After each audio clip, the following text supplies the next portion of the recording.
Hello everyone, I'm Annika, back with another CO250 video. This is part 5 of my series. It'll be about solving integer programs. I have a little bit of an agenda here. It's kind of covered by a glare, so I apologize for that. But basically I'll be covering what our background idea is in solving IPs, like how are we going to go about it.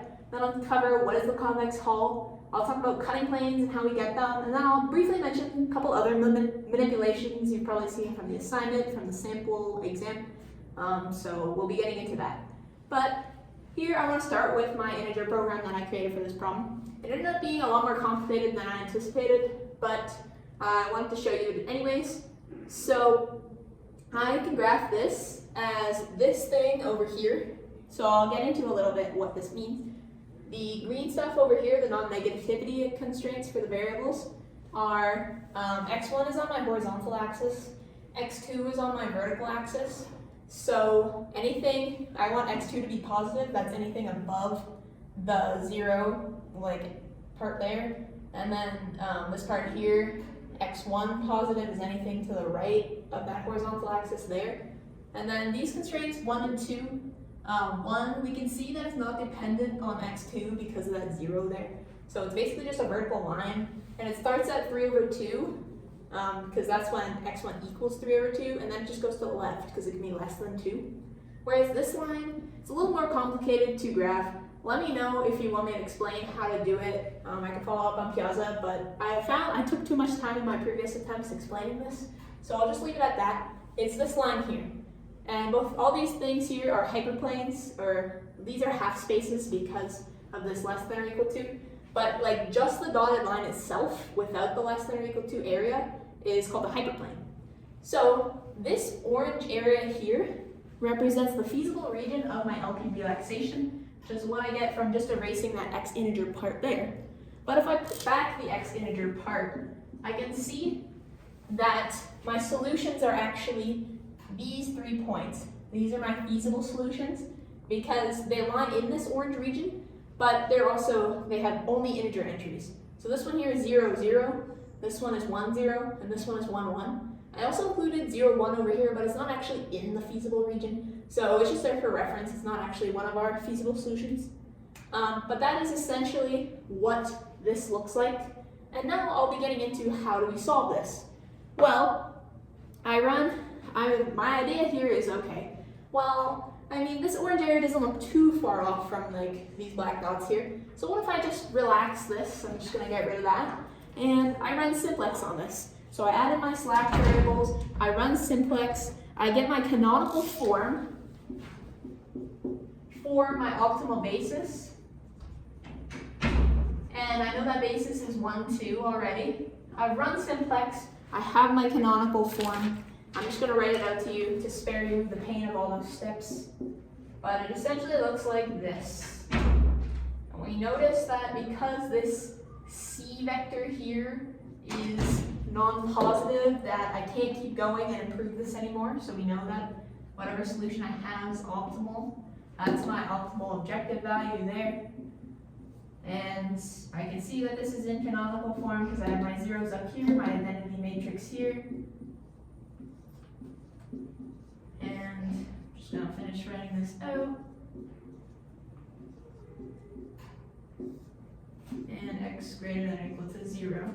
So here I can read out my optimal solution. It's just going to be x star equals 3 over 2 over there, then 4 over 3.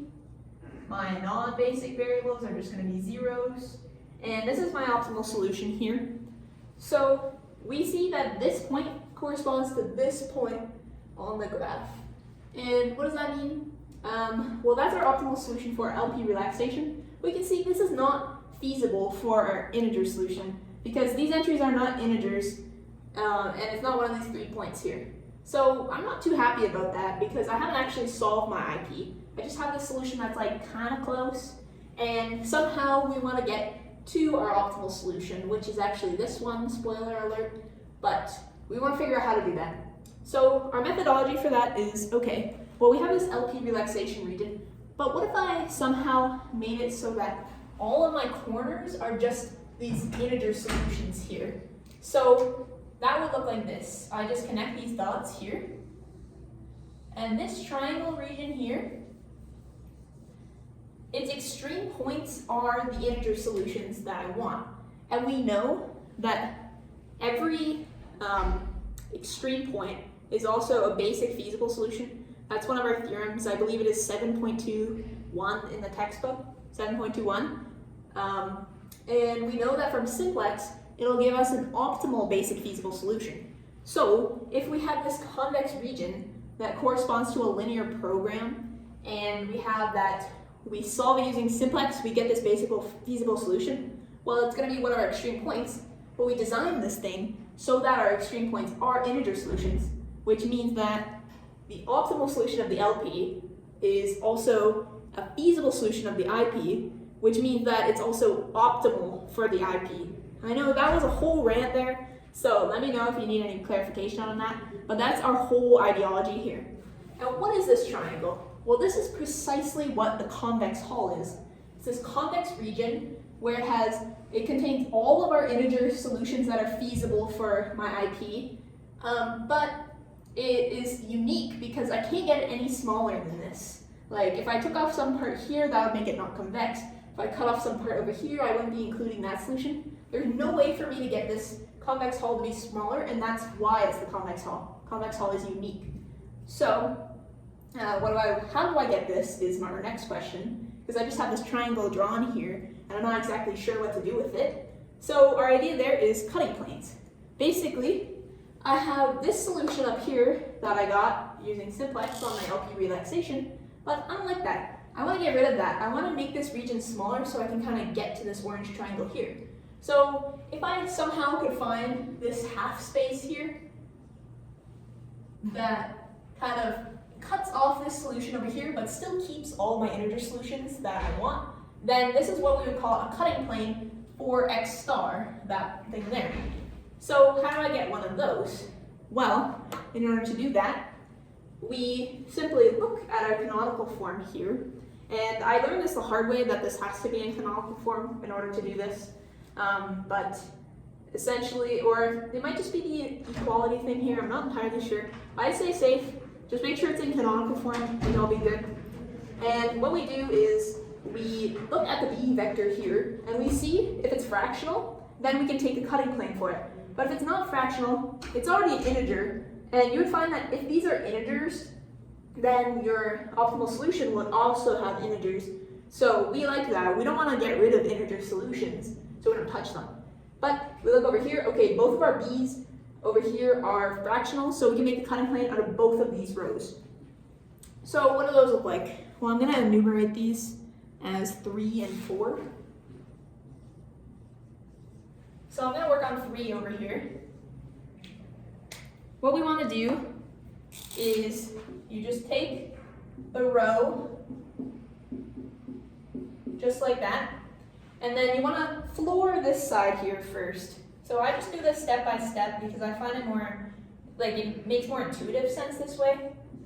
But this is me flooring the left side. And you'll see that nothing changed because these are already integers. That's fine. But I preemptively change this to a less than or equal to, just to build the habit, because we want, when we round this down, say for this one, because it's just going to be a less than or equal to. So then this part here, well, this constraint right now is valid for this solution. It's valid for every solution. It's not a cutting plane right now because we haven't cut off this solution yet. So how do we do that? Well, essentially, this one still corresponds to this line here, but we have all this extra space in here that doesn't have any integer solutions in it, but it has, so we can cut off this region and move this line over here, so then we're just at these integer solutions, but we've cut off all this extra space. So that's precisely what we're doing when we floor this thing here.